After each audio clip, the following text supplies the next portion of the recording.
Hello guys, welcome back. ఇది bathroom లా ఉండాల్సింది ఈడెందుకు ఉంది అనుకుంటురా? అంతే, మా ఇంట్లో అంతే. సో ఈ రోజు కథ ఏంటంటే, ఈ రోజు నుంచి a day in my life అస్సలు చేద్దాం అనుకుంటలే. చేయాలని అనుకుంటున్నా గానీ చేయబుద్ధి అవుతుంది. ఎందుకంటే అందరు అంటూ ఉంటారు తిండి ఎక్కువైతే ఏం శాత కదా. ఒక్క నిమిషం ఆగండి. ఈ బొక్కలతో బ్యాండ్ కొట్టొచ్చు. చెప్పండి, నాకు తిండి ఎక్కువైంది, నాకు ఎక్కువ కాలేదు, చేయబుద్ధి అయితే లేదు. సో ఈ రోజు మ్యాటర్ వచ్చేసిందంటే, మా అక్క నిన్న నైట్ 1 o'clock కి కాల్ చేసింది అనమాట. ఏమనంటే, చింటూ రేపటి నుంచి లాస్ట్ సెమిస్టర్, నువ్వు పొద్దుగా లేచి ఈ అక్క కోసం ఒక మంచి పూజ చేయి, పేపర్ ఈజీగా రావాలని అని చెప్పింది. నేను చేయకుండా ఉంటానా? చేయలే.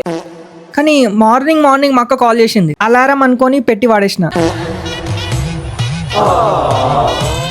లేచి చూస్తే మా అమ్మాయి పూజ రూమ్ లో ఉంది. మా మమ్మీ చేసేసింది, ఏం చేయలే. ఏమంటామాయి? అవును బేటా. ఏమని కోరుకున్నావు? అక్క ఫెయిల్ కావాలనా?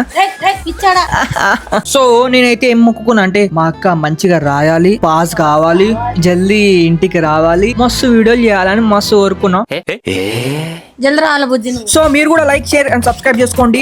అండ్ మీకు ఒకటి చెప్పాలనుకుంటున్నా ఏంటంటే, ఈ వ్లాగింగ్ ఛానల్ లా ఎప్పుడెప్పుడు వీడియోలు వస్తాయో నాకు కూడా తెలియదు. వచ్చినప్పుడు జర లైక్, షేర్ అండ్ సబ్స్క్రైబ్ చేసుకోండి. నాకు తెలుసు ఈ ముఖం మీకు చూడబుద్ధి అయితేలే అని, అయినా సరే చూడండి. ఎందుకంటే అందమైన ముఖాలు చూడబుద్ధి కాదు.